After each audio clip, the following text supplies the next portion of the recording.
ശ്രീ ഗണേശായ നമഃ. ഗണേശപുരാണത്തിലെ ഈ ഉപാസനാഖണ്ഡത്തിൽ ശ്രീ പരമേശ്വരനാൽ സ്തുതിക്കപ്പെടുന്നതായ ഗണേശ സഹസ്രനാമത്തിൻ്റെ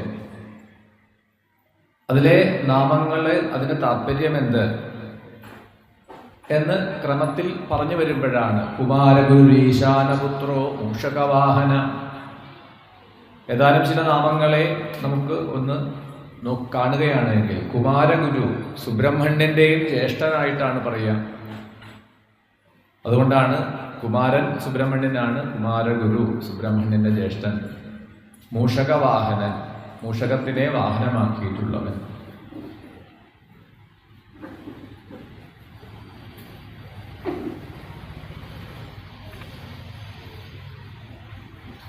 പൂഷദന്തഭിൽ, പൂഷദന്തൻ എന്ന് വെച്ചാൽ വീരഭദ്രനാണ്. ആ വീരഭദ്രനെയും പരാജയപ്പെടുത്തിയ ആളാണ്. അതേപോലെ തന്നെ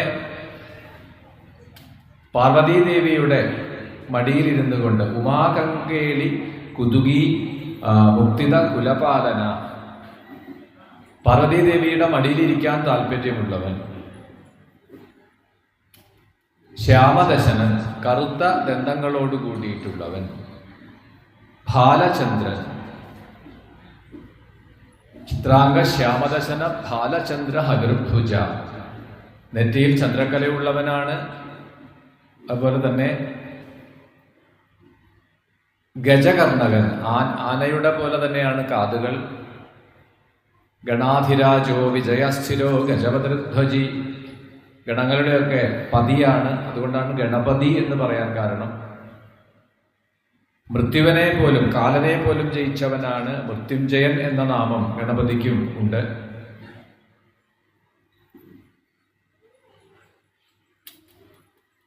ശംഭുതേജ ശിവാശോകഹാരി ഗൗരി സുഖാവഹ,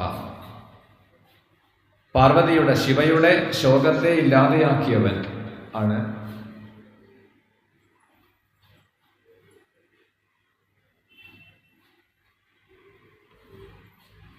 ഇത്തരത്തിൽ അനേകം നാമങ്ങളെ ഇവിടെ വർണ്ണിച്ചു. 1000 നാമങ്ങളുടെയും താല്പര്യം അനുസ്മരിക്കുക എന്നുള്ളത് എളുപ്പത്തിൽ കഴിയില്ല.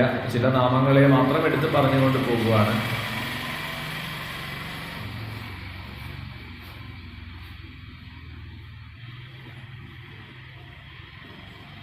ഭക്തി യോഗത്തോടു കൂടിയിട്ട് ഗണപതിയെ ഉപാസിക്കുന്നവർക്ക് ആ ഗണേശ രൂപത്തെ ധ്യാനിക്കുവാൻ വേണ്ടി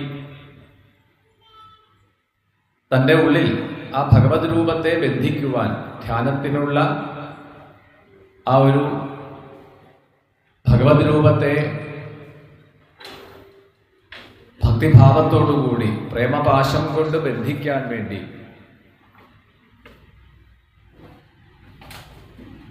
അതാണ് ഇവിടെ ഒരു നാമം സൂചിപ്പിച്ചത്. സദ്ഭക്ത ധ്യാന നികട, ധ്യാനത്തിനുള്ള ചങ്ങല ആയിട്ട്, മനസ്സിനെ ബന്ധിക്കാൻ വേണ്ടിയിട്ടുള്ള ഒരു പാശമായിട്ട് വർത്തിക്കുന്നു.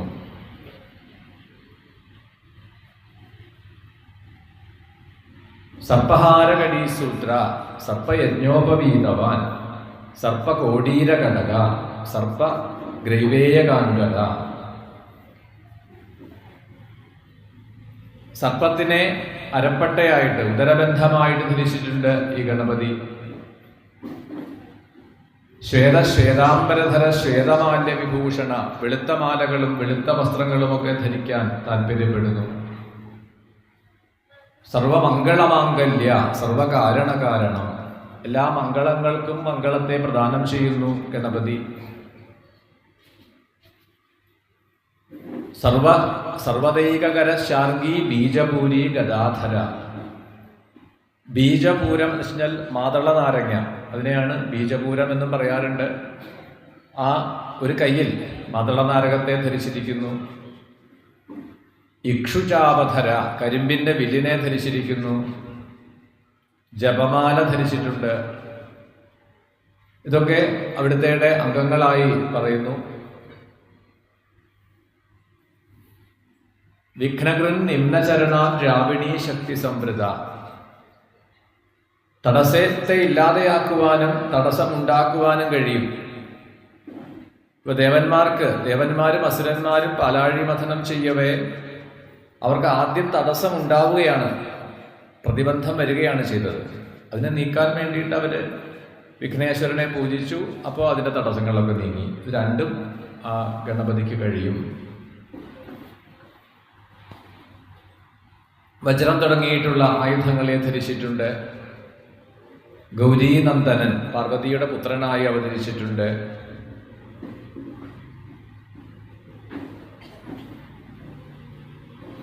നളിനീകാമുകോ വാമാരാമോ ജ്യേഷ്ഠാമനോരമ അനപായോ അനന്തശക്തി. താമരയോട് താല്പര്യമുണ്ട്, പ്രീതിയുണ്ട്. അതുകൊണ്ടാണ് നളിനീകാമുകൻ എന്ന പേര് വന്നത്.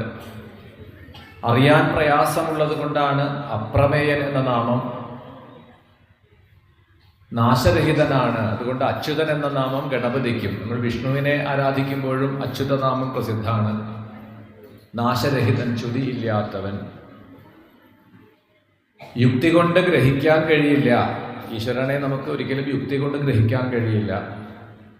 അജയ്യനാണ്.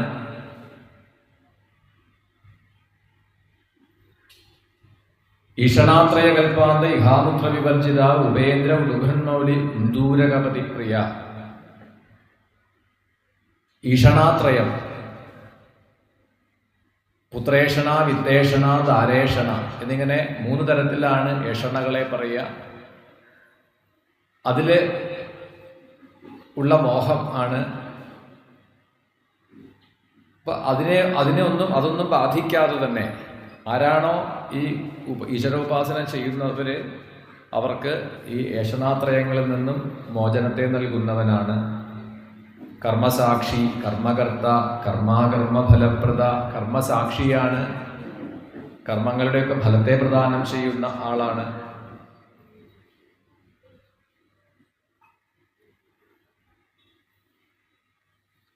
ഇത്തരത്തിൽ അനേകം നാമങ്ങളെ കൊണ്ടാണ് ഇവിടെ സഹസ്രനാമത്തിന്റെ ആ ഒരു അർത്ഥം ഏറെക്കുറെയൊക്കെ പറഞ്ഞു.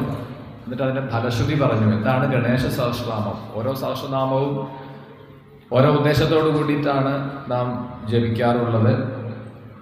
ഇവിടെ അതിന്റെ ഒരു ഫലശ്രുതി എന്ന രീതിയിൽ ഏതൊക്കെ സമയത്ത് വേണം. ഇപ്പൊ ഗണപതി ഉപാസന തന്നെ പ്രഭാതത്തിൽ വേണം എന്നാണ്. സൂര്യോദയം ആവുമ്പോഴേക്കും അല്ലെങ്കിൽ സൂര്യോദയത്തിന്റെ ആ സമയത്തെങ്കിലും ചെയ്യണം എന്നാണ്. ഗണപതി ഹോമാണെങ്കിലും കൂടുതലായിട്ടും അങ്ങനെയാണ് നമ്മൾ കണ്ടുവരിക. ഒന്നുകിൽ സൂര്യോദയത്തിന് മുൻപ് അത് പൂർത്തിയാക്കും.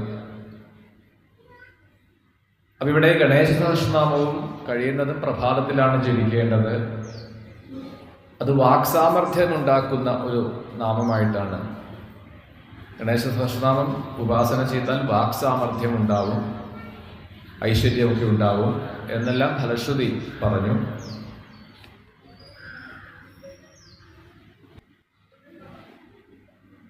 അപ്പൊ ഈ ഗണേശ സഹസ്രനാമത്തെ ഉപാസിച്ചതായിട്ടുള്ള ശ്രീപരമേശ്വരൻ ആ മഹാഗണപതിയുടെ അനുഗ്രഹം കൊണ്ട് ആണ് ത്രിപുരദഹനം ചെയ്തത് എന്ന് പറഞ്ഞു. അപ്പൊ ആ ത്രിപുരദഹനം ചെയ്ത ഭഗവാനെ ആരാധിക്കാൻ വേണ്ടി ദേവന്മാർ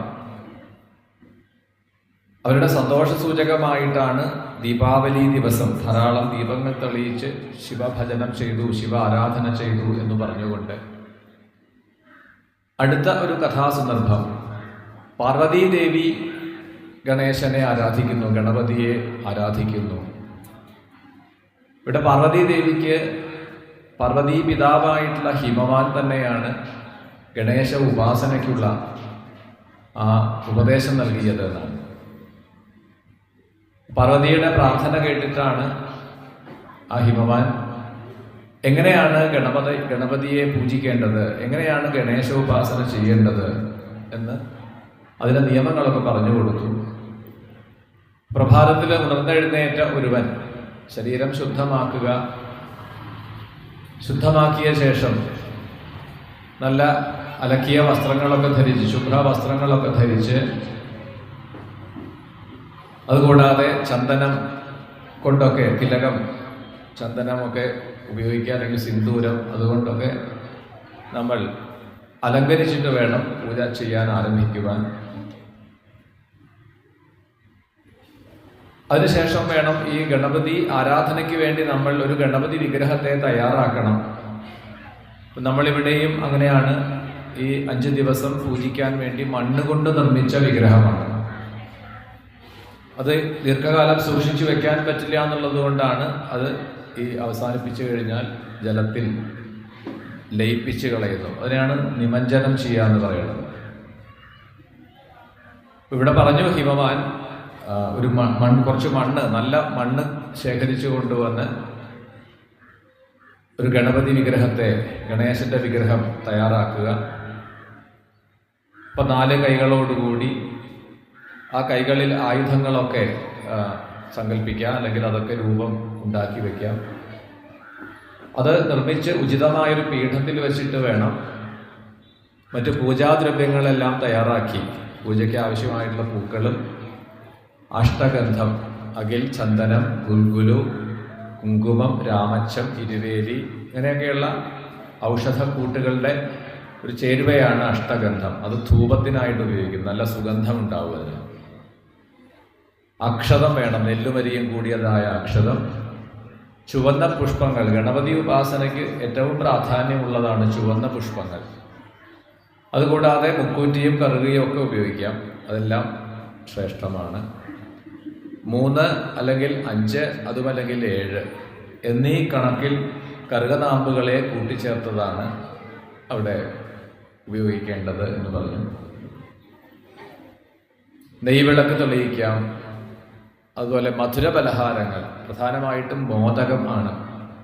മോദകം, ഉണ്ണിയപ്പം, ലഡു, ഇതൊക്കെ അതിൽപ്പെടുന്നതാണ്. അങ്ങനെയുള്ള നിവേദ്യങ്ങളൊക്കെ തയ്യാറാക്കുക. പഴങ്ങൾ, ഫലമൂലങ്ങൾ, എല്ലാ പഴങ്ങളും, എല്ലാ തരത്തിലുള്ള പഴങ്ങളും സമർപ്പിക്കാവുന്നതാണ്. പൂജയ്ക്ക് ഉപയോഗിക്കാം, നിവേദ്യത്തിന് ഉപയോഗിക്കാം. പൂജാദ്രവ്യങ്ങളെല്ലാം ഒരുക്കിയിട്ട് ഈ വിഗ്രഹം പീഠത്തിൽ വച്ച് ആവാഹനം തുടങ്ങിയിട്ടുള്ള പൂജാവിധി അനുസരിച്ചിട്ടുള്ള ഓരോന്നും ആദ്യം പീഠപൂജ ചെയ്യുക. അതിനുശേഷം ആ ഗണപതിയെ, മഹാഗണപതിയെ ആ വിഗ്രഹത്തിലേക്ക് ആവാഹനം ചെയ്യുക. തുടർന്ന് അർഘ്യപാദ്യാദികളെ നൽകുക. അഭിഷേകമൊന്നും ചെയ്യാൻ പറ്റില്ല, മണ്ണുകൊണ്ടുള്ള വിഗ്രഹമാകുമ്പോൾ കൂടുതൽ ജലാഭിഷേകമൊന്നും സാധ്യമല്ല. അപ്പോൾ അർഘ്യപാദ്യാദികളെ സമർപ്പിക്കുന്നു. ഗന്ധ പുഷ്പാക്ഷതങ്ങൾ, അതായത് ചന്ദനം, പൂക്കൾ, അതുപോലെ അക്ഷതം, ഇതൊക്കെ സമർപ്പിക്കുന്നു. അപ്പം അതിനൊക്കെ ഒരു ക്രമമുണ്ട്. മന്ത്രം ജപിച്ചുകൊണ്ടാണ്, അതിൻ്റെ ആ സങ്കല്പം ചെയ്യുന്നതായ സ്തോത്രങ്ങളെ ജപിച്ചുകൊണ്ട് ആണ് അവിടെ അർച്ചിക്കുക. കർപ്പൂരം, ഏലം, ഇലങ്കം, ഇതൊക്കെ ചേർത്തതായിട്ടുള്ള സൗരഭ്യമുള്ള ജലം സമർപ്പിക്കുന്നു. ആ രൂപത്തെ അലങ്കരിക്കാൻ വേണ്ടിയിട്ട് ആഭരണങ്ങളും വസ്ത്രങ്ങളും ഒക്കെ സമർപ്പിക്കുന്നു. സിന്ദൂരം, ചന്ദനം ഇവ കൊണ്ട് ആ ഗണപതി വിഗ്രഹത്തെ അലങ്കരിക്കുന്നു. ഇത്തരത്തിൽ വ്യത്യസ്ത ദ്രവ്യങ്ങളെ കൊണ്ട് ഓരോ ഉപചാരവും ക്രമത്തിൽ ചെയ്ത് ഒടുവിൽ 21 പ്രദക്ഷിണം ചെയ്തിട്ട്, അത് പ്രദക്ഷിണം എത്ര വേണമെങ്കിലും ചെയ്യാം. ഓരോ ദേവതയ്ക്കും പ്രത്യേകം കണക്കുകൾ പറഞ്ഞു എന്നേ ഉള്ളൂ. ഇപ്പൊ ശിവക്ഷേത്രങ്ങളിലൊക്കെ ശിവരാത്രി സമയത്ത് പോയാൽ കാണാം 108 ശിവാലയ പ്രദക്ഷിണം. അല്ലെങ്കിൽ ഒരു ശിവദേശത്തിൽ തന്നെ ശിവരാത്രി ദിവസം 108 പ്രദക്ഷിണം ചെയ്യുന്നു. അപ്പോൾ കുറേ സമയമെടുക്കും. പഞ്ചാക്ഷരം ജപിച്ചുകൊണ്ട് 108 പ്രദക്ഷിണം ചെയ്യുക എന്ന് പറഞ്ഞാൽ നല്ല പ്രയത്നമാണ്. അതൊക്കെ നമ്മളുടെ സൗകര്യം അനുസരിച്ചിട്ടാണ് നമ്മൾ ചെയ്യുക. ചുരുങ്ങിയതൊരു 3 പ്രദക്ഷിണമൊക്കെ ചെയ്യാം. ഇവിടെ 21 പ്രദക്ഷിണം ചെയ്യണത് പ്രാധാന്യമുണ്ട് എന്ന് പറഞ്ഞു. വ്യത്യസ്തങ്ങളായ പൂക്കളെ കൊണ്ട് അർച്ചന ചെയ്യാം. ഏതൊക്കെ പൂക്കളാണ്? താമര, കൂവളത്തില, മുല്ലപ്പൂവ്, ചുവന്ന പുഷ്പങ്ങൾ, ചെമ്പരത്തി, ചെത്തി, ഇതൊക്കെ ഉപയോഗിക്കാം എന്ന് പറഞ്ഞു. ചുവന്ന പൂക്കളെ കൊണ്ടുള്ള മാലകൾ, വ്യത്യസ്തങ്ങളായ സ്തോത്രങ്ങൾ ജപിച്ചുകൊണ്ട് അഷ്ടോത്തര നാമം, സഹസ്രനാമം, ഇതുകൊണ്ടൊക്കെ ആരാധന ചെയ്യാം. ഈ പൂജാവിധിയെ ഹിമവാൻ പാർവതീദേവിക്ക് ഉപദേശിച്ചു കൊടുക്കുകയും അപ്പം മന്ത്രങ്ങളെ കുറിച്ച് ചോദിക്കുകയാണ്. ഏതൊക്കെ മന്ത്രങ്ങളാണ് ഗണേശാരാധനയ്ക്ക് ഉപയോഗിക്കാവുന്നത്? അനേകം മന്ത്രങ്ങൾ ഉണ്ടെങ്കിലും അതിൽ പ്രധാനമായ ചില മന്ത്രങ്ങളെ ഇവിടെ ഉപദേശിച്ചു കൊടുക്കുന്നുണ്ട്. ഓം ഗം ഗണപതേ നമ, ഓം ഗണേശായ നമ, അല്ലെങ്കിൽ ഏകാക്ഷര മന്ത്രം ഓം ഗം നമ, അങ്ങനെ തുടങ്ങിയിട്ടുള്ള മന്ത്രങ്ങൾ, പ്രസിദ്ധങ്ങളായ മന്ത്രങ്ങളെയൊക്കെ ഇവിടെ ഉപദേശിച്ചു. അപ്പോൾ ഗണപതി ആരാധനയിൽ തന്നെ പഞ്ചാക്ഷര മന്ത്രം വേറെയുണ്ട്. ശിവപൂജയിൽ, ശിവാരാധനയിൽ, ശിവഭജനം ചെയ്യുന്നവർ ജപിക്കുന്ന പഞ്ചാക്ഷരമാണ് നമഃശിവായ എന്നുള്ളത്. അതേപോലെ ഗണേശ പൂജയിൽ, ഗണപതി ഉപാസനയിൽ അഷ്ടാക്ഷര മന്ത്രമുണ്ട്, പഞ്ചാക്ഷരമുണ്ട് എന്നാണ്. അപ്പൊ അതൊക്കെ നിശ്ചിതമായ സംഖ്യ ജപിച്ച് സിദ്ധി വരുത്താം, കാര്യസിദ്ധിക്ക് വളരെ സഹായകമാണ് എന്ന് പറഞ്ഞു. വെളുത്ത പക്ഷത്തിലെ ചതുർത്ഥി ദിവസം, ഗണപതി ആരാധനയിൽ ഏറ്റവും പ്രാധാന്യമുള്ള തിഥിയാണ് ചതുർത്ഥി. അതും എല്ലാ മാസത്തിലും കറുത്ത പക്ഷവുമുണ്ട്, വെളുത്ത പക്ഷവുമുണ്ട്. ആ വെളുത്ത പക്ഷത്തിലെ ചതുർത്ഥി ദിവസം ചതുർത്ഥി വ്രതം അനുഷ്ഠിക്കുക, അത് വളരെ വിശേഷമാണ് എന്ന് പറഞ്ഞു. ഇത്തരത്തിൽ മണ്ണുകൊണ്ട് വിഗ്രഹമുണ്ടാക്കി ഗണപതിയെ പൂജിക്കുകയും അസാധ്യമെന്ന് കരുതുന്ന പലതും നമുക്ക് സാധ്യമാകും ഈ ഗണപതി ഉപാസന കൊണ്ട് എന്ന് പറഞ്ഞു. എത്ര കാലം ആ പൂജ ചെയ്യാൻ പറ്റുമോ? നമുക്ക് പ്രത്യേകമായിട്ടുള്ളൊരു ആഗ്രഹം സാധ്യമാവാൻ വേണ്ടി, സഫലമാവാൻ വേണ്ടി, ഏതെങ്കിലും ഒരു ഉദ്ദേശത്തോടു കൂടി എത്ര കാലം വേണമെങ്കിലും, പക്ഷെ അത്രയും വിഗ്രഹം ഉണ്ടാക്കണം. ഇന്ന് നമ്മൾ നിർമ്മിച്ച് പൂജ കഴിഞ്ഞാൽ ഇന്ന് തന്നെ അത് നിമജ്ജനം ചെയ്യും. സാധാരണ പൂജയിൽ അങ്ങനെയാണ് നിയമം പറയാം. പുരാണത്തിലാവുമ്പോൾ അത് പൂർത്തിയാക്കിയ ശേഷം നിമജ്ജനം ചെയ്യും. അപ്പൊ അതങ്ങനെ എത്ര തുടർന്ന് ചെയ്യുന്നു അത്രയും അതിൻ്റെ ഒരു ഫലം ഉണ്ടാവും എന്ന് പറഞ്ഞു. ഭാദ്രപദ മാസത്തിലെ ചതുർത്ഥി, നമ്മൾ സാധാരണ വിനായക ചതുർത്ഥി എന്ന് പറയുന്നത് വർഷത്തിലൊരിക്കലേ അത് വരുന്നുള്ളൂ. അത് ഭാദ്രപദ മാസമാണ്.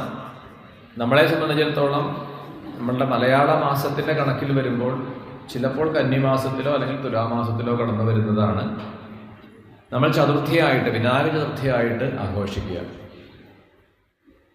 അപ്പൊ അന്ന് ആ ഗണേശ പൂജയ്ക്ക് വളരെ പ്രാധാന്യമുണ്ട്. ഇത്തരത്തിൽ ഗണേശ വ്രതങ്ങളെ കുറിച്ചിട്ടും ഹിമവാൻ ഉപദേശിക്കുകയാണ്. ഒരിക്കൽ ശ്രീപരമേശ്വരൻ തന്നെ തന്റെ പുത്രന് ഉപദേശിച്ചു കൊടുക്കുന്ന രീതിയിൽ, സുബ്രഹ്മണ്യന്, ആ കാർത്തികേയന് ഉപദേശിച്ചു കൊടുക്കുന്ന രീതിയിൽ വ്രതങ്ങളെ കുറിച്ച് സുബ്രഹ്മണ്യന്റെ ചോദ്യം ആ മഹാദേവനോട് ചോദിക്കുകയാണ്, ശ്രീപരമേശ്വരനോട് ചോദിക്കുകയാണ്, ഈ ഗണപതി ഉപാസനയ്ക്ക് വേണ്ടതായ വ്രതങ്ങൾ ഏതൊക്കെയാണ്, അതിനെക്കുറിച്ച് പറഞ്ഞു തന്നാലും. അപ്പോൾ ആ വ്രതങ്ങളിൽ പ്രധാനപ്പെട്ടതായ ചില വ്രതങ്ങളെ ഇവിടെ സൂചിപ്പിച്ചു. ശ്രാവണമാസം, അതായത് ചിങ്ങമാസത്തിലെ വെളുത്ത പക്ഷം, അന്നത്തെ ദിവസം ചതുർത്ഥിയിലെ സ്നാനം ചെയ്ത് ഒരു ഗുരുവിനെ സമീപിച്ചുകൊണ്ട്, ആ ഗുരുവിനെ നമസ്കരിച്ചുകൊണ്ട് വസ്ത്രം ഒക്കെ ദാനം ചെയ്ത് വ്രതാനുഷ്ഠാനത്തിന് വേണ്ടിയിട്ടുള്ള അനുമതി നേടുക, ഗുരുവിൽ നിന്നും അനുമതി നേടുക, ഗുരു ഉപദേശം സ്വീകരിക്കുക. മന്ത്രം ഏത് മൂർത്തിയാണ്, ഏത് മന്ത്രം കൊണ്ടാണ് ഗണപതിയെ പൂജിക്കേണ്ടത്, അതൊക്കെ ഗുരുപദേശമായിട്ട് തേടുക. പിന്നീട് സ്നാനം ചെയ്ത് വീണ്ടും ഗുരുവിന്റെ നിർദ്ദേശമനുസരിച്ച് ഒന്നുകിൽ പുണ്യനദിയിൽ സ്നാനം ചെയ്യുക, അല്ലെങ്കിൽ ഏതെങ്കിലും ജലാശയത്തിൽ സ്നാനം ചെയ്ത് ശരീരം ശുദ്ധമാക്കിയിട്ട് വേണം ആ ഗണപതിയെ പൂജിക്കാൻ ആരംഭിക്കാൻ. ആദ്യം പറഞ്ഞതുപോലെ തന്നെ മണ്ണുകൊണ്ട് വിഗ്രഹം ഉണ്ടാക്കുകയും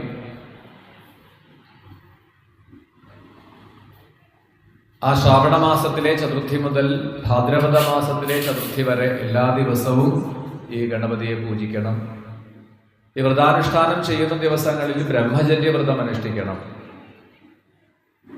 നിവേദ്യമായിട്ട് സമർപ്പിക്കാൻ വേണ്ടി നമ്മൾ തയ്യാറാക്കുന്ന ഭക്ഷണത്തിന്റെ ഒരു ഭാഗം മാത്രമേ കഴിക്കാവൂ. പുറമേ നിന്നുള്ള ഭക്ഷണമൊന്നും കഴിക്കരുത്. ഓരോ ദിവസവും കഴിയുന്നത്ര മന്ത്രം ജപിക്കണം. ഒന്നുകിൽ 1008 അല്ലെങ്കിൽ അതിലധികം, അങ്ങനെ കഴിയുന്നത് പോലെ മന്ത്രം ജപിക്കണം. ഗണപതിക്ക് വാഹനമായിട്ട് ഓരോ യുഗങ്ങളിലും വ്യത്യസ്തങ്ങളായ വാഹനങ്ങളെ കുറിച്ച് പറയുന്നുണ്ട്. സാധാരണ നമ്മൾ കൂടുതലും കേട്ടിട്ടുള്ളത് മൂഷക വാഹനമാണെങ്കിലും കുതിരയെ വാഹനമാക്കിയിട്ടുള്ള ഒരു സങ്കല്പമുണ്ട്. മയൂരം, മയിലിനെ വാഹനമാക്കിയിട്ടുള്ള ഗണപതി സങ്കല്പമുണ്ട്. അപ്പോൾ ഓരോ യുഗത്തിലനുസരിച്ച് വ്യത്യാസപ്പെട്ടിട്ടുണ്ട് എന്ന് പറയാം. അപ്പം അങ്ങനെ പൂജിക്കുക. പൂജയിൽ ഉപയോഗിക്കേണ്ട ആദ്യം പറഞ്ഞതുപോലെയുള്ള എല്ലാ ഉപചാരങ്ങളും സമർപ്പിച്ച് ആരാധന ചെയ്ത് സാധുക്കൾക്ക് അന്നം ദാനം ചെയ്ത് ചെറിയ കുട്ടികളെ വിളിച്ചുകൊണ്ടുവന്ന് ആ ബാലഭാവത്തിൽ ഗണപതിയുടെ പ്രതീകങ്ങളായി കണ്ടുകൊണ്ട്, അത് ആൺകുട്ടികളാണെങ്കിൽ ഗണപതി പ്രതീകമായിട്ടും പെൺകുട്ടികളാണെങ്കിൽ എന്താവുന്ന ശക്തി ഗണപതി എന്നൊരു സങ്കല്പമുണ്ട്. ഗണപതിയോടുകൂടി തന്നെ ആ ശക്തി, ആ ചൈതന്യം കൂടി ചേർന്നിരിക്കുന്ന രീതിയിൽ. അപ്പോൾ അങ്ങനെ ശക്തിയുടെ പ്രതീകങ്ങളായിട്ട് കണ്ടുകൊണ്ട് അവരെ പൂജിക്കുക, അവർക്ക് ദാനമൊക്കെ സമർപ്പിക്കുക, അതൊക്കെ വേണം എന്ന് പറഞ്ഞു. സാധുക്കൾക്ക് അന്നം ദാനം ചെയ്യണം. ഇത്തരത്തിൽ വേണം ആ പൂജ പൂർത്തിയാക്കുക എന്നും. ഇപ്പൊ ഗണേശ വ്രതങ്ങളെ കുറിച്ച് ചോദിച്ചപ്പോൾ ഒരു ചതുർത്ഥി വ്രതത്തിന്റെ നിയമം ഇവിടെ പറഞ്ഞു. ഈ ചതുർത്ഥി വ്രതം അനുഷ്ഠിച്ചിട്ടുള്ള പല മഹാത്മാക്കളെ കുറിച്ചും ഇവിടെ ഹിമവാൻ പാർവതി ദേവി ഉപദേശിച്ചു കൊടുത്തു. ഇപ്പൊ പ്രസിദ്ധമായ നളൻ എന്ന രാജാവിനെ കുറിച്ച് നളചരിതം, ആ കഥ മഹാഭാരതത്തിലൊക്കെ ഉള്ളതാണ്. പുരാണങ്ങളിൽ പറയും നിഷധ രാജ്യത്തെ രാജാവായിരുന്നു നളൻ. വളരെ വലിയ സൈന്യബലമുണ്ടായിരുന്നു അദ്ദേഹത്തിന്. നളന്റെ പത്നിയാണ് ദമയന്തി. ഈ നളന് ബുദ്ധിശാലിയായിട്ടൊരു മന്ത്രി ഉണ്ടായിരുന്നു എന്നാണ്. പത്മഹസ്തൻ എന്നാണ് ആ മന്ത്രിയുടെ പേര്. ഒരിക്കൽ ഈ രാജാവ് സഭയിൽ തൻ്റെ കൂടെയുള്ള മറ്റ് സഭാവാസികളോടൊപ്പം ഇരിക്കുമ്പോഴാണ് അവിടേക്ക് ഗൗതമ മഹർഷി എത്തിച്ചേരുകയും എല്ലാവരും വേഗം എഴുന്നേറ്റു, സ്വീകരിച്ചു. ആ ഗൗതമനെ സ്വീകരിച്ചു, ഉപചാരങ്ങളൊക്കെ ചെയ്തു. എന്നിട്ട് ചോദിച്ചു, ഈ രാജാവ് ഗൗതമനോട് ചോദിച്ചു, അങ്ങയുടെ ആഗമന ഉദ്ദേശം എന്താണ്?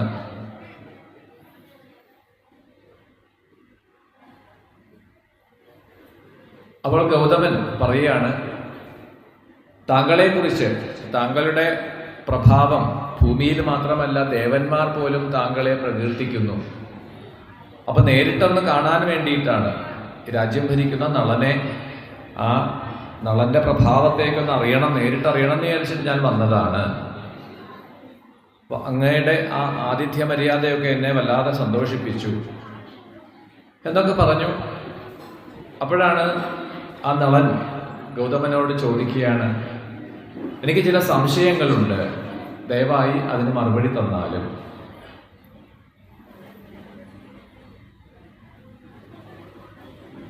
അപ്പൊ ഇവിടെ അദ്ദേഹത്തിന്റെ സംശയങ്ങൾ ചോദിക്കുകയാണ്.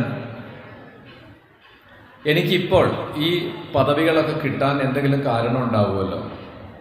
സാധാരണ പറയും പുരാണകാരന്മാർ, നമുക്ക് ജീവിതത്തിലുണ്ടാവുന്ന എല്ലാ അനുഭവങ്ങളും മുൻപ് ചെയ്തിട്ടുള്ള ഏതൊക്കെയോ കർമ്മത്തിന്റെ ഫലമാണ്.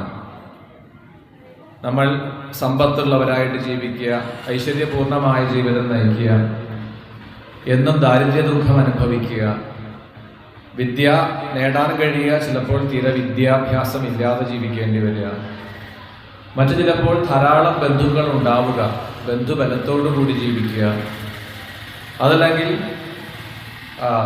ആരും തന്നെ നമുക്ക് സഹായത്തിനില്ലാതെ, ബന്ധുക്കളുടെ സഹായമില്ലാതെ ജീവിക്കേണ്ടി വരിക. ഇതൊക്കെ കർമ്മ ഫലമനുസരിച്ചിട്ടാണ് എന്ന് ഞാൻ കേട്ടിട്ടുണ്ട്. അപ്പോൾ അതുകൊണ്ട് മഹർഷേ, അങ്ങ് ദയവായി പറഞ്ഞു തരൂ, എൻ്റെ പൂർവജന്മത്തിലെ ഏത് കർമ്മത്തിന്റെ ഫലമാണ് ഞാൻ ഇപ്പോൾ ഇതൊക്കെ അനുഭവിക്കുന്നത്, ഈ രാജഭോഗങ്ങളൊക്കെ അനുഭവിക്കുന്നത്? അപ്പൊ ഇവിടെ ഗൗതമൻ ഈ നളന്റെ പൂർവജന്മ ചരിത്രം അത് പറയാൻ തുടങ്ങുകയാണ്. അപ്പൊ ഇവിടെ പൂർവജന്മ ചരിത്രം പറയുകയാണ്. കഴിഞ്ഞ ജന്മത്തിൽ അങ്ങ് ഒരു ഭരണാധികാരിയായി തന്നെ ക്ഷാത്രകുലത്തിലാണ് അങ്ങ് ജനിച്ചത്. പിപ്പലം എന്ന ഒരു പ്രദേശത്ത് അങ്ങ് നല്ല സമ്പന്നനായിരുന്നു, അറിവുള്ള ആളായിരുന്നു. അങ്ങയുടെ പത്നിയും മറ്റു ബന്ധുക്കളും ഒക്കെ കുത്തുവാക്കുകൾ പറഞ്ഞ് വേദനിപ്പിക്കുമായിരുന്നു. അങ്ങനെ ബന്ധുജനങ്ങളുടെ ആ കുത്തുവാക്കുകൾ കേട്ട് മടുത്ത് ഒടുവിൽ എന്തായി, രാത്രിയിൽ ആരോടും പറയാതെ ഗൃഹോപേക്ഷിച്ച് വനത്തിലേക്ക് പുറപ്പെട്ടു. വനത്തിലെത്തിച്ചേർന്ന് വനത്തിൽ അലഞ്ഞിരിഞ്ഞ് നടക്കുമ്പോഴാണ് ഒരിക്കൽ വിശ്വാമിത്ര മഹർഷിയെ കണ്ടു എന്നാണ്. ആ വിശ്വാമിത്ര മഹർഷിയോട് തൻ്റെ സങ്കടങ്ങളൊക്കെ പറഞ്ഞു. അങ്ങനെ വിശ്വാമിത്രന് ദയ തോന്നുകയും അതിന് പരിഹാരമായിട്ട് ഗണേശ ഉപാസന ചെയ്യാൻ നിർദ്ദേശിക്കുകയാണ് ഉണ്ടായത് വിശ്വാമിത്രൻ. അപ്പൊ അതിന്റെ നിയമങ്ങളൊക്കെ പറഞ്ഞു കൊടുത്തു. പാർത്ഥിവ വിഗ്രഹം മണ്ണുകൊണ്ടുണ്ടാക്കുക, വിഗ്രഹം വിധിപൂർവം പൂജിക്കുക, അതിനായിട്ടുള്ള ഒരു മന്ത്രമൊക്കെ ഉപദേശിച്ചു കൊടുത്തു. ശ്രാവണ മാസത്തിലെ ചതുർത്ഥി ദിവസമാണ് ആ വ്രതം ആരംഭിച്ചത്. അപ്പൊ അന്ന് ചെയ്ത ഗണേശ ആരാധനയുടെ ഫലമായിട്ടാണ് ഇപ്പോൾ ഈ ജന്മത്തിൽ അങ്ങയ്ക്ക് രാജപദവിയിലിരിക്കാനും നിഷധ രാജ്യത്ത് വന്ന് ജനിച്ചതും അതുപോലെ അങ്ങയ്ക്ക് അനുയോജ്യയായിട്ടുള്ള പത്നി ദമയന്തിയെ പത്നിയായി ലഭിച്ചതും ഇതൊക്കെ കാരണം പൂർവ്വജന്മത്തിൽ ചെയ്ത ഗണേശ ഉപാസനയുടെ ഫലമാണ് എന്ന് പറഞ്ഞു. ഇതേപോലെ തന്നെ ചന്ദ്രാംഗതൻ എന്ന രാജാവ്, ചന്ദ്രാംഗതന്റെ പത്നിയായിട്ടുള്ള ഇന്ദുമതി ഗണേശ ആരാധന ചെയ്തിട്ടുള്ളവരാണ്.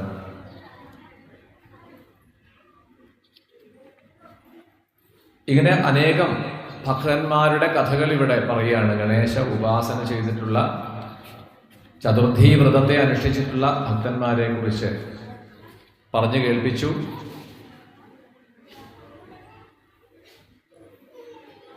അങ്ങനെ അച്ഛന്റെ നിർദ്ദേശമനുസരിച്ച്, ഹിമവാന്റെ നിർദ്ദേശമനുസരിച്ച് പാർവതീദേവി ശ്രാവണ മാസത്തിലെ ആ ഗണേശ വ്രതം, ചതുർത്ഥി വ്രതം അനുഷ്ഠിക്കാൻ തയ്യാറായി. വേണ്ടതുപോലെ ഭംഗിയായിട്ട് തന്നെ ആ വ്രതം പൂർത്തിയാക്കി.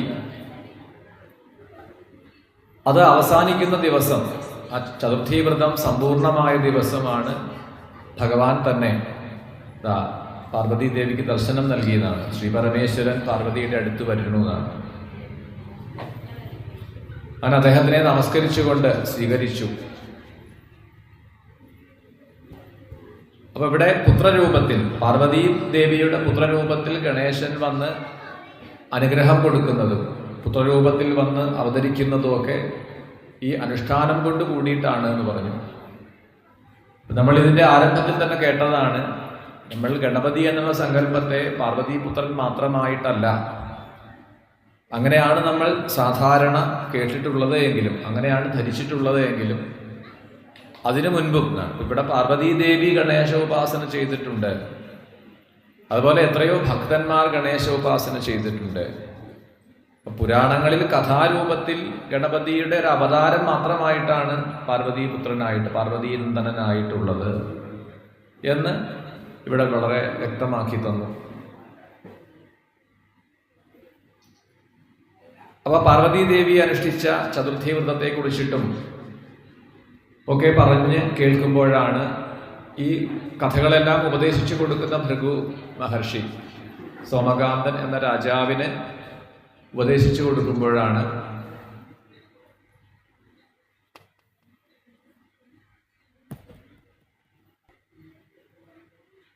സംകഷ്ട ചതുർത്ഥി വ്രതം, സങ്കട ചതുർത്ഥി എന്നും സംകഷ്ട ചതുർത്ഥി എന്നും പറയും. രണ്ടും ഒന്നു തന്നെയാണ്.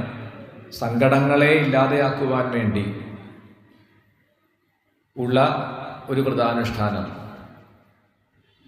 ഈ ചതുർത്ഥി വ്രതം തന്നെ പല പേരുകളിലുണ്ട്. അങ്കാരക ചതുർത്ഥി, സംകഷ്ട ചതുർത്ഥി, അങ്ങനെ വ്യത്യസ്തങ്ങളായ രീതിയിൽ നമുക്ക് പറഞ്ഞു തരുന്നുണ്ട് ഈ പുരാണം. അപ്പോൾ സങ്കട ചതുർത്ഥി വ്രതത്തിന്റെ മഹാത്മ്യത്തെക്കുറിച്ച് ഇവിടെ പറയുകയാണ്. അതിൽ പ്രധാനമായിട്ടും ഈ വ്രതം അനുഷ്ഠിച്ച ഒരാളാണ് കൃതവീര്യൻ. കൃതവീര്യന്റെ പുത്രനായിട്ടാണ് കാർത്തവീര്യൻ, കാർത്തവീര്യാർജുനൻ എന്ന ഹൈഹയ രാജാവ്.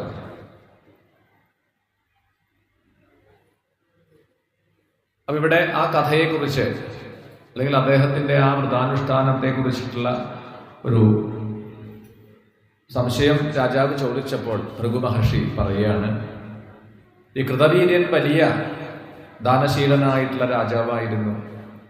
ദേവന്മാരെയൊക്കെ പൂജിച്ചിരുന്നു, സജ്ജനങ്ങളെ ബഹുമാനിച്ചിരുന്നു. പക്ഷെ അദ്ദേഹത്തിന് പുത്രനുണ്ടായിരുന്നില്ലാണ് കൃതവീരന്.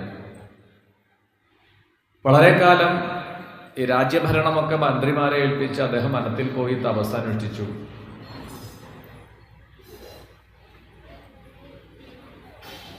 പക്ഷെ അദ്ദേഹത്തിന് അതിന്റെ ഫലമൊന്നും ലഭിക്കുന്നില്ല എന്നാണ്. ഒരു പുത്രനുണ്ടാവുന്നില്ല. അങ്ങനെ ഇരിക്കുമ്പോഴാണ്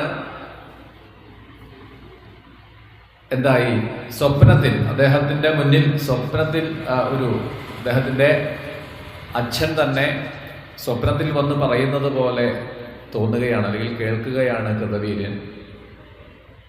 സംകഷ്ട ചതുർത്ഥി വ്രതം അനുഷ്ഠിച്ചാലേ താങ്കളുടെ ആഗ്രഹം സഫലമാകൂ. താങ്കൾ മുൻജന്മത്തിൽ ചെയ്തിട്ടുള്ളൊരു ബ്രഹ്മഹത്യാ പാപമുണ്ട്. ആ പാപത്തിന്റെ ഫലമായിട്ടാണ് ഇപ്പോൾ ഈ ദുഃഖമൊക്കെ അനുഭവിക്കുന്നത്. അത് നീങ്ങണമെങ്കിൽ സംകഷ്ട ചതുർത്ഥി വ്രതം അനുഷ്ഠിക്കണം. അത് മാഘമാസത്തിൽ ആണ് ആരംഭിക്കേണ്ടത്. മാഘമാസത്തിലെ കൃഷ്ണപക്ഷം അഥവാ കറുത്ത പക്ഷത്തിലെ ചതുർത്ഥി വരുന്ന ദിവസം. അത് ചൊവ്വാഴ്ച ദിവസമാണെങ്കിൽ കുറച്ചുകൂടി പ്രാധാന്യമുണ്ട്. അങ്കാരക ചതുർത്ഥി എന്നും കൂടി പറയും. അന്നാണ് ഏറ്റവും ശ്രേഷ്ഠമായത്. അല്ലെങ്കിലും മാഘമാസത്തിലെ കറുത്തപക്ഷത്തിലെ ചതുർത്ഥി അന്ന് ചെയ്യാവുന്നതാണ് ഏറ്റവും ശ്രേഷ്ഠമായ അനുയോജ്യമായ സമയമെന്ന് പറഞ്ഞു.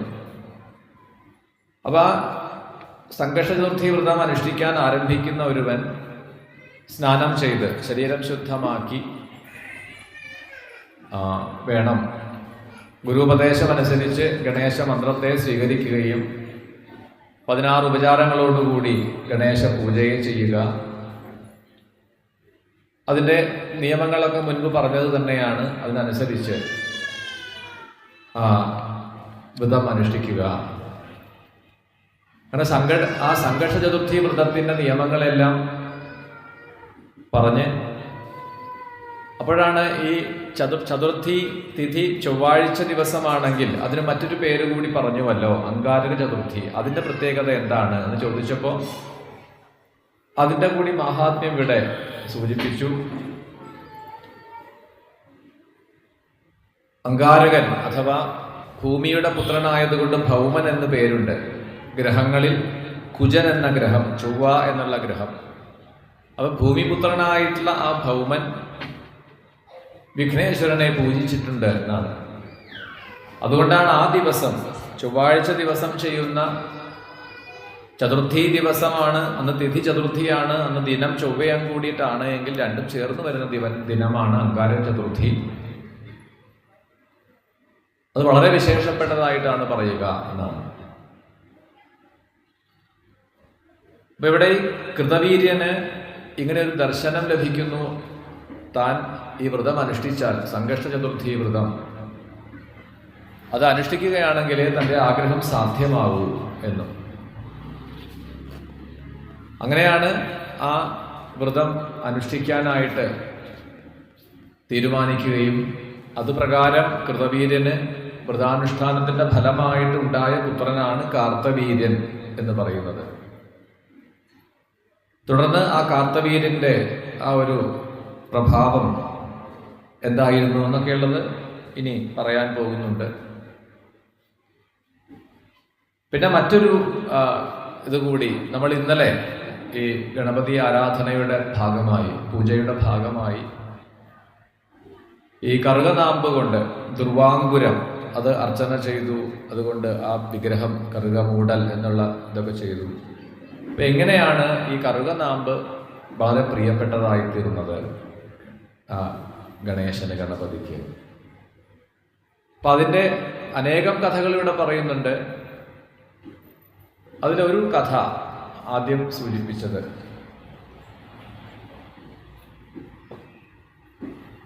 ഇതിന്റെ മഹാത്മ്യത്തെ കാണിക്കാൻ വേണ്ടിയിട്ട്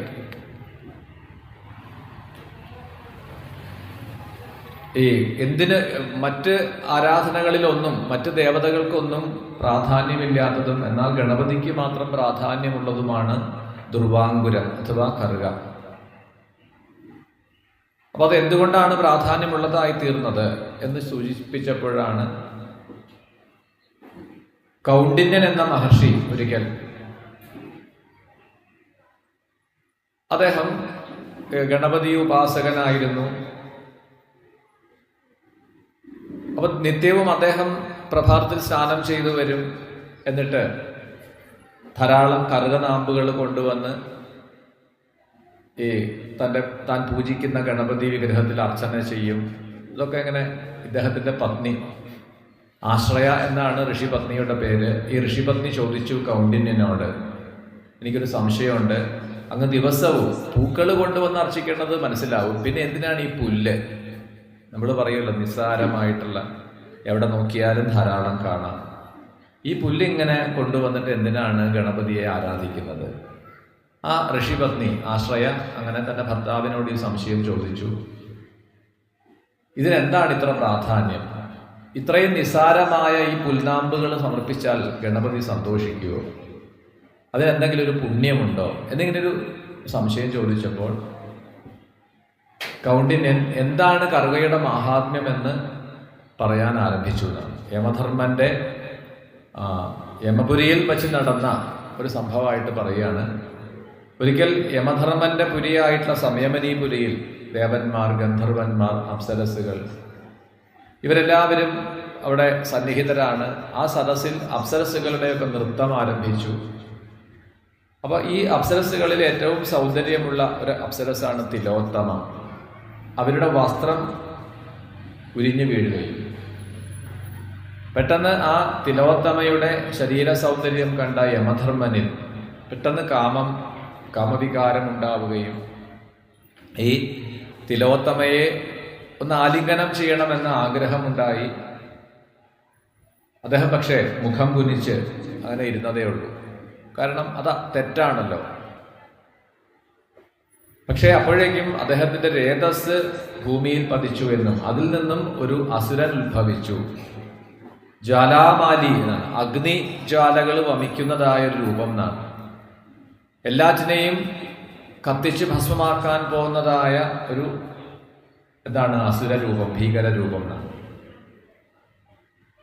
എല്ലാവരും വല്ലാതെ ഭയപ്പെട്ടു.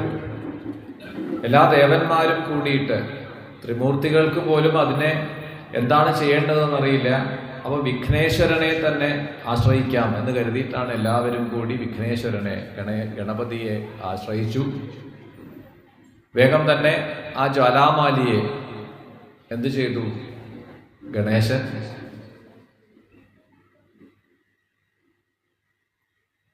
അദ്ദേഹത്തിന്റെ ഉള്ളിലേക്ക് ആക്കിയെന്നാണ്.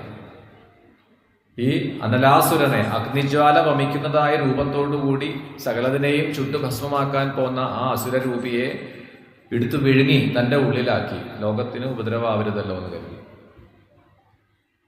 പക്ഷെ അപ്പോൾ മറ്റൊരു പ്രയാസം ഉണ്ടായി. ഈ ഗണേശന്റെ ശരീരം ഇങ്ങനെ ചൂട് പിടിക്കാൻ തുടങ്ങി എന്നാണ്. വല്ലാത്ത ചൂട്, സഹിക്കാൻ കഴിയണില്ല ആ ചൂട്. കാരണം ഈ അസുരൻ ഉള്ളിൽ പ്രവർത്തിക്കുകയാണ്. അപ്പൊ എങ്ങനെയാണ് ഈ ഗണേശന്റെ ശരീരത്തിന്റെ താപത്തിനെ കുറയ്ക്കുക? വേഗം ദേവേന്ദ്രന്റെ ഉപയോഗം ഇത് ചെയ്തു. ചന്ദ്രനെ ശിരസിൽ വെച്ചു.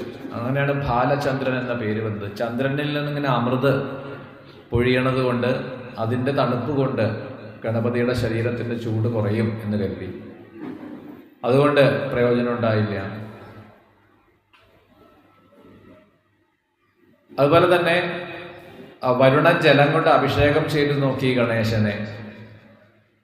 ശ്രീപരമേശ്വരൻ സർപ്പത്തിനെ, ഗണപതിയുടെ ഉദരത്തിന് ചുറ്റും സർപ്പം കൊണ്ടൊരു ബന്ധനം തീർത്തു. അതുകൊണ്ടും പ്രയോജനം ഉണ്ടായില്ല, ചൂട് കുറയണില്ല. ആ സമയത്താണ് അനേകം ഋഷിമാർ അവിടെ എത്തിച്ചേർന്നു. ആ മഹർഷിമാർ എന്ത് ചെയ്തു? ഓരോരുത്തരും 21 വീതം കറുകനാമ്പ് കൊണ്ടുവന്നിട്ട് ഗണേശന്റെ ശിരസിൽ എങ്ങനെ വെച്ച് ആ കറുകയുടെ ശീതളിമ, അതിന് തണുപ്പ് സ്വഭാവമാണ് ഈ കറുകനാമ്പിന് എന്നാണ്. ഔഷധങ്ങളിൽ ശീതള സ്വഭാവമുള്ള ഒന്നാണ് ഈ കറുക. അപ്പൊ അതിങ്ങനെ 21 വീതം ഈ ഗണേശന്റെ ശിരസിൽ ധാരാളമായിട്ട് വെച്ച് ആ ശരീരത്തിന്റെ ചൂടിനെ കുറച്ചു. അപ്പൊ ഗണപതിക്ക്, ഗണേശന് വലിയ സന്തോഷമായി കഴിഞ്ഞു. ഇന്നു മുതൽ ഈ ദുർവാങ്കുരം, ഈ കറുക കൊണ്ടുള്ള അർച്ചന വളരെ പ്രിയപ്പെട്ടതാണ് എന്ന് പറയുകയും, അപ്പോൾ പൂജാദ്രവ്യങ്ങളിൽ ഗണപതിക്ക് ഏറ്റവും ഒഴിച്ചുകൂടാൻ പറ്റാത്തതും പ്രാധാന്യമുള്ളതുമായ ഒന്നാണ് ഈ കറുകനാമ്പ് എന്ന് പറഞ്ഞു. വലിയ തപസ്സോ വ്രതാനുഷ്ഠാനമോ ഒന്നും ചെയ്തില്ലെങ്കിലും ഒരു 3 അല്ലെങ്കിൽ 5 അല്ലെങ്കിൽ 7 കറുകനാമ്പ് കൊണ്ടുവന്ന് വെച്ചാൽ മതി, സന്തോഷാവുന്ന ഗണപതിക്ക്. അപ്പൊ അതിൻ്റെ ഒരു മഹാത്മ്യത്തെ കാണിക്കാൻ വേണ്ടിയിട്ടാണ് ഈ കഥ ഇവിടെ സൂചിപ്പിച്ചത്.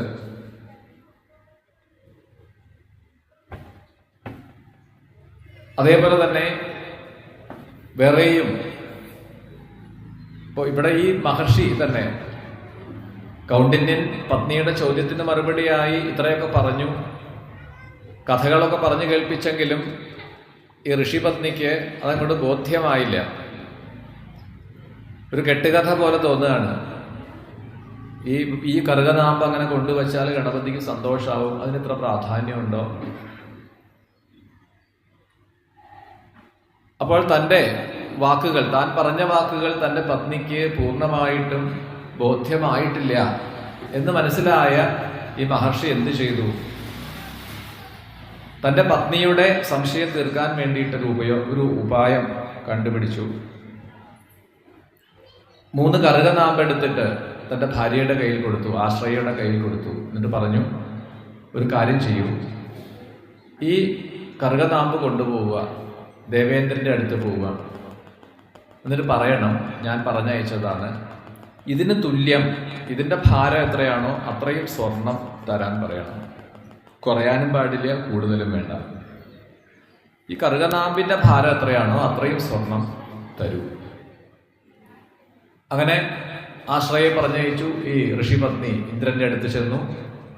തൻ്റെ ഭർത്താവ് പറഞ്ഞയച്ച കാര്യം ഇന്ദ്രനെ അറിയിച്ചു. ഞാൻ കൗണ്ഡിന്യൻ എന്നുള്ള മഹർഷിയുടെ പത്നിയാണ്, അദ്ദേഹമാണ് എന്നെ പറഞ്ഞയച്ചത്. ഈ കറുകനാമ്പിൻ്റെ ഭാരം നോക്കിയിട്ട് അത്രയും തുല്യ അളവിൽ സ്വർണം വേണം എന്നാണ് അദ്ദേഹം ആവശ്യപ്പെടുന്നത്.